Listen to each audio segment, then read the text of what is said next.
There's a famous saying in this region that you don't choose to live in Kasar, Kasar chooses you.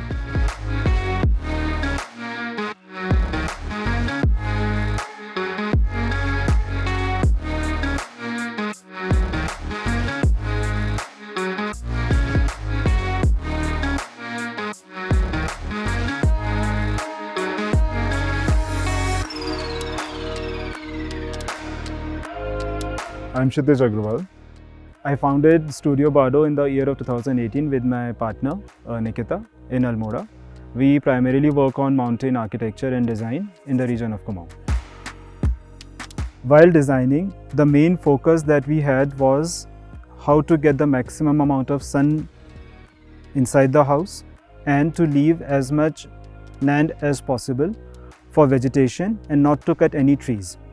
So we decided to build the house around an atrium, a glass atrium which faces south and southeast, which right from the first ray of the morning gets the sun inside the house. In this house, we have used the double-glazed glass on the north side because from there the maximum amount of heat is lost. So double-glazed glass helps us in retaining that heat inside. The house is divided into 3 levels. The ground level has the office, the guest bedroom, and the guest loo. It also has the atrium which connects us to the first floor, which I would say would be the semi-private zone. The ground floor would be the public zone, and the top level in the attic is the master bedroom, which is the private zone. In the public areas, we have kept the window openings very large to gain in as much amount of sunlight and to focus towards the views. On the middle level, which is the semi-private level, here we do have very large openings. At the same time, we also have the option of blinds and curtains. And just by the height, there is a certain amount of privacy which comes into play. And with Skylights, we can choose in a very efficient way where we want to bring in sunlight. So Skylights are in the bathroom to heat up the bathroom itself. Then it's in the dressing area to give a bit more warmth and coziness in that space. Then we have it in the living area to bring in that sunlight. We have avoided that in the bedroom because having sun directly coming inside the bedroom sometimes disturbs your waking and sleeping cycles. Coming to security, the notion of security in the mountains and the plains is different. And in the context we are sitting in, I would say wildlife poses a bigger challenge. So to resolve that, toughened glass, in my opinion, does the best work. It gives us the option of having as much light as possible, as much views as possible, while maintaining the security. And design-wise, we have tried to have just one point of entry and exit in the house. So once that door is locked, the entire house gets locked. Living in the mountains, I always felt that kitchen is the place we are always closest to, not just because of the food, but also for the warmth. And the person who is in the kitchen shouldn't be cut off from the rest of the house. So the conscious decision to keep the living area and the dining together was to have that connect, that you're not, while cooking, you're not cut off from the house.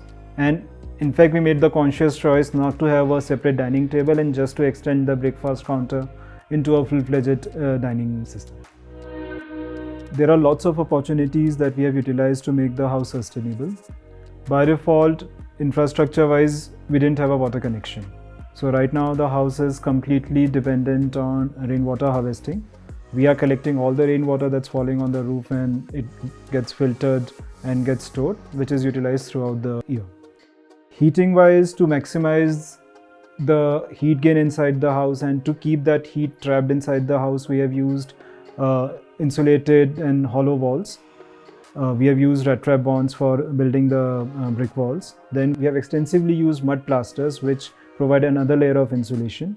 We tried to use glass not just as an external envelope material. We have also used glass as a medium inside the house itself, in which the two spaces are connecting to one another, and we didn't want to have walls to separate those spaces. Not to harm the site on which the house was situated, we have tried to keep the footprint to a minimum. and that's why we have gone vertically to stack all the spaces. My favorite part would be the sun deck. It's the part which receives the maximum amount of sunlight during the day. From sitting there, you can observe the snow peaks and you can look into the forest. Nowadays, glass is not limited to just doors and windows or maybe a glazing. We feel that glass is a design tool which allows us to play with the notion of privacy and inside and outside. Various products like your double-glazed glass, glass bricks, skylights, they give us opportunity to design more interactive spaces, and that is something which our clients look forward to, and they also cherish those different and unique way of designing these spaces. Building in the mountains may seem like a daunting task, but with these practical and sustainable solutions, your dream home is possible.